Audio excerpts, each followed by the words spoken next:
2013ஆம் ஆண்டு இந்தியாவில் உள்ள காசியாபாத் அப்படின்ற நகரில் ஹரிஸ் ராணா அப்படின்ற 31 வயதான இளைஞர் அவர் தங்கியிருந்த கட்டிட மாடியிலிருந்து எதிர்பாராத விதமாக தவறி கீழே விழுந்துடுறாருங்க. கீழே விழுந்ததில் அவரோட தலையில் பலமான காய் ஏற்பட்டிருந்துருக்கு.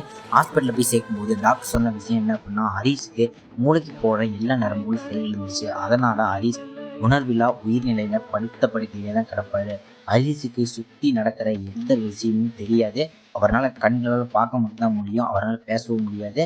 அவரால் ரியாக்ட் பண்ணவே முடியாது அப்படின்னு சொல்லிட்டு டாக்டர் ஹரிஸோட குடும்பத்தில் சொல்லியிருக்காங்க. கடந்த ஒரு 12 வருஷமாவே ஹரிஸ் படுத்த படுக்கையிலேயே மருத்துவமனையிலே இருந்திருக்காருங்க.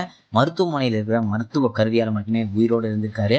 ஆனால் ஹரிஸோட குடும்பத்தினர் சொன்ன விஷயம் என்ன அப்படின்னா, ஒரு நாள் ஹரிஸ் நம்மள்கிட்ட எந்திரிச்சு நார்மலாக பேசிட மாட்டானா அப்படின்னு சொல்லிட்டு ரொம்பவுமே ஏக்கத்தோட வருத்தத்தோட அவங்க நினைக்காத நாளே கிடையாதுங்க. இப்படி இருக்கும்போது மருத்துவமனையில் இருக்கிற மருத்துவர் கூறிய விஷயம் என்ன அப்படின்னா, 12 வருஷத்துக்கு மேலே ஹரிஸ் படுத்த படுக்கையிலே இருக்காரு.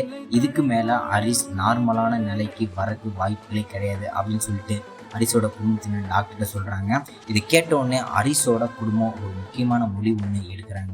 ஹரிஸோட இந்த நிலைமை பார்த்துட்டு 2026 இந்திய உச்சநீதிமன்றத்துக்கிட்ட ஹரிஸோட குடும்பம் ஹரிஸை கருணை கொலை பண்ணுறதுக்கு அனுமதி கேட்குறாங்க. அதுக்கு இந்திய உச்சநீதிமன்றமும் அனுமதி கொடுக்குறாங்க. அனுமதி கொடுத்ததுக்கப்புறம் right to die with dignity அப்படின்னா கண்ணியத்துடன் மரணிக்க உரிமை சட்டத்தை நடைமுறைக்கு கொண்டு வராங்க. ஹரிஸ் மருத்துவமனையில் சிகிச்சை பெற்றுட்டு இருந்த மருத்துவ கருவியெல்லாம் அகற்றி கண்ணியத்துடனும் இயற்கையான முறையில் ஹரிஸை மரணிக்க வழிவகுக்கிறாங்க. அதே மாதிரி ஹரிஸும் இறந்து போகிறாருங்க. ஹரிஸோட குடும்பம் ரொம்பவுமே கஷ்டப்பட்டுருக்காங்க அப்படின்னு சொல்லிட்டு இந்த சம்பவத்து மூலம் நம்மளுக்கு தெரிஞ்சுக்கலாங்க. ஒரு மனுஷனோட வாழ்க்கை ஒரு நொடியில் தலைகீழாக மாறும் அப்படின்னு சொல்கிறதுக்கு இந்த சம்பவம் ஒரு எடுத்துக்காட்டாகவே இருக்குங்க.